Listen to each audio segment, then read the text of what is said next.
राजकुमारों की शिक्षा अब पूरी हो चुकी थी। अस्त्र शस्त्र का सारा ज्ञान, सारी रणनीतियां, सब कुछ उन्हें सिखाया जा चुका था।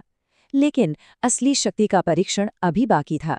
कुरु वंश की इस महागाथा के इस विश्लेषण में आज हम उस घटना की बात करेंगे जिसने कुरुक्षेत्र के पूरे इतिहास को हमेशा के लिए पलट कर रख दिया।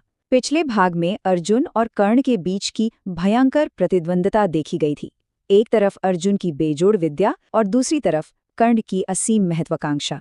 लेकिन इन सबके बीच कुरु राजकुमारों के गुरु द्रोणाचार्य खामोशी से अपने एक बहुत पुराने और बहुत गहरे हिसाब को चुकता करने की तैयारी कर रहे थे। तो चलिए गहराई में उतरते हैं और देखते हैं कि कैसे एक पुरानी दुश्मनी ने पूरे साम्राज्य की नींव हिला दी। गुरुकुल का वो भारी और शांत वातावरण अचानक से बदल गया था। राजकुमारों की शिक्षा अब पूरी हो चुकी थी। अस्त्र शस्त्र का सारा ज्ञान, सारी रणनीतियां, सब कुछ उन्हें सिखाया जा चुका था। लेकिन असली शक्ति का परीक्षण अभी बाकी था। गुरु द्रोणाचार्य ने अपने सभी शाही शिष्यों को एक साथ बुलाया। हवा में एक अजीब सा तनाव था, एक गहरी खामोशी थी। कोई नहीं जानता था कि आगे क्या होने वाला है। प्राचीन परंपराओं की बात करें तो शिक्षा पूरी होने के बाद शिष्य द्वारा अपने गुरु को दी जाने वाली अंतिम भेंट या कह ले अंतिम बलिदान ही गुरु दक्षिणा होती है। ये कोई मामूली शुल्क नहीं है, ये एक नैतिक ऋण है जिसे चुकाना हर शिष्य का सबसे बड़ा धर्म माना जाता है। और द्रोणाचार्य के मन में जो गुरु दक्षिणा चल रही थी ना, वो किसी भी आम दक्षिणा से बहुत बहुत अलग और लगभग असंभव सी थी। और तभी गुरुकुल के सन्नाटे को चीरते हुए गुरु का वो आदेश गूंजा जिसने सब कुछ बदल कर रख दिया। मुझे पांचाल नरेश द्रुपद चाहिए, जंजीरों में जकड़ा हुआ। जरा सोचिए, ये कोई कौशल का परीक्षण नहीं था, ये कोई अभ्यास नहीं था, ये स्पष्ट रूप से प्रतिशोध का एक मिशन था। द्रोणाचार्य की इस चौंकाने वाली मांग ने सभी राजकुमारों को सन्न कर दिया। सालों की उस कड़ी तपस्या का असली मकसद अब उनके सामने खड़ा था। लेकिन आखिर इस भयानक प्रतिशोध की असली वजह क्या थी? दोस्ती बराबरी वालों में होती है, एक गरीब ब्राह्मण मेरा मित्र नहीं हो सकता। ये चुभते हुए शब्द राजा द्रुपद के थे। वही द्रुपद जो बचपन में द्रोणाचार्य की सबसे करीबी मित्र हुआ करते थे। लेकिन राजा बनने के अहंकार में द्रुपद ने अपने उसी बचपन के दोस्त का भरे दरबार में घोर अपमान किया। और सच कहें तो यही वो अपमान था जिसने द्रोणाचार्य की आत्मा में बदले की ऐसी आग लगा दी जो सालों तक उनकी सीने में खामोशी से सुलगती रही। आइए इस पूरी घटना की टाइमलाइन को समझते हैं। बचपन में दोनों बिल्कुल समान थे, गहरे मित्र थे। फिर समय बीता, ध्रुपद एक शक्तिशाली राजा बन गए और जब द्रोणाचार्य एक गरीब ब्राह्मण के रूप में सहायता की आस लिए अपने मित्र के पास पहुंचे तो उन्हें अहंकार से ठुकरा दिया गया। बस उसी क्षण द्रोणाचार्य ने एक भयंकर प्रतिज्ञा ली, एक ऐसा संकल्प जिसके लिए उन्होंने अपना पूरा जीवन, अपनी सारी तपस्या और दुनिया के सबसे महान योद्धाओं को तैयार करने का पूरा मकसद ही समर्पित कर दिया। गुरु का ये भयंकर आदेश मिलते ही सबसे पहले दुर्योधन और उनके 100 कौरव भाई आगे आए। अति आत्मविश्वास और अहंकार से भरे हुए वो सीधे द्रुपद को बंदी बनाने निकल पड़े।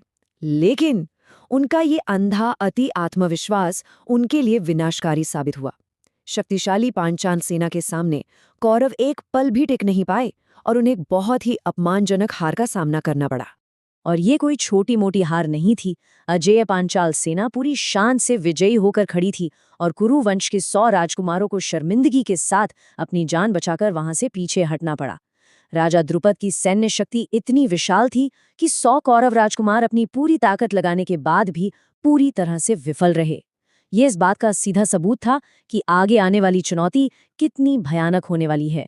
कौरवों की इस शर्मनाक हार के बाद अब बारी थी पांडवों की, और यहाँ से युद्ध का पूरा परिदृश्य ही पलट गया।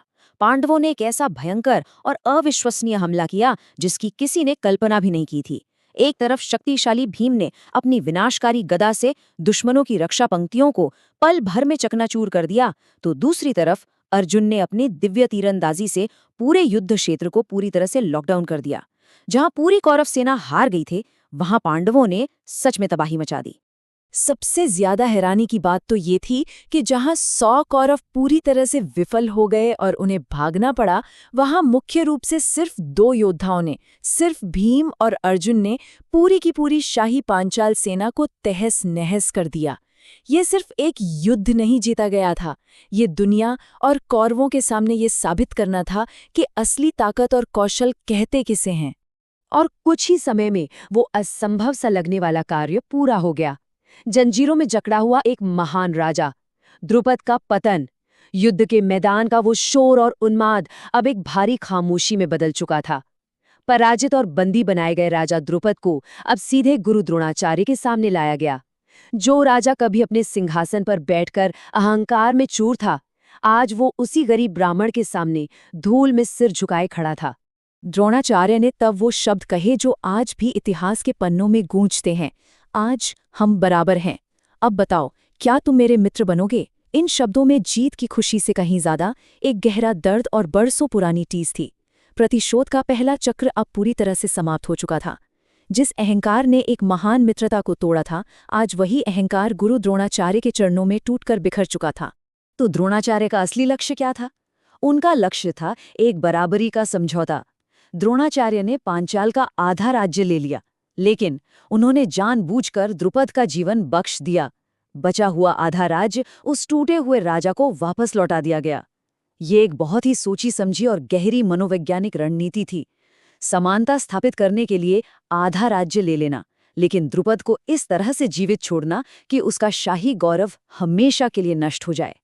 लेकिन क्या ये कहानी यहीं खत्म हो गई? बिल्कुल नहीं। हार से भी गहरा और दर्दनाक होता है अपमान। द्रोणाचार्य ने जो किया, उसने द्रुपद के अंदर हार से कहीं ज्यादा एक भयंकर अपमान की भावना पैदा कर दी।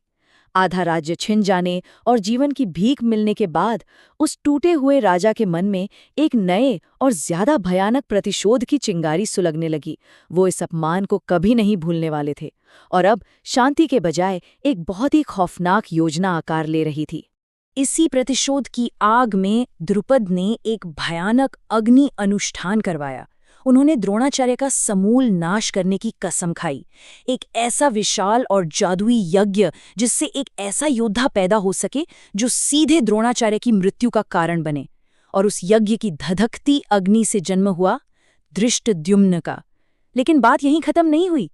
उसी अग्नि से एक और जन्म हुआ, एक बेटी का, द्रौपदी का। ये एक और भी ज्यादा घातक और खूनी प्रतिशोध के चक्र की डरावनी शुरुआत थी। और ये सब हमें इस अंतिम और सबसे महत्वपूर्ण सवाल पर ले आता है, क्या प्रतिशोध की ये कभी न बुझने वाली प्यास अंततः पूरे कुरुवंश को जलाकर राख कर देगी? एक छोटे से अपमान ने 2 पीढ़ियों को युद्ध और बदले की आग में धकेल दिया। और अब जब द्रौपदी और धृष्टद्युम्न का जन्म हो चुका है, तो आगे आने वाला समय और भी भयावह होने वाला है। लक्ष्याग्रह की खतरनाक साजिश और कूटनीति के गहरे दांवपेच अब बहुत करीब हैं। प्रतिशोध की ये आग अभी बुझी नहीं है, इसने बस एक नया रूप ले लिया है। कूटनीति और विनाश का ये सफर आगे भी जारी रहेगा, क्योंकि हर घटना एक बहुत बड़े तूफान की ओर इशारा कर रही है।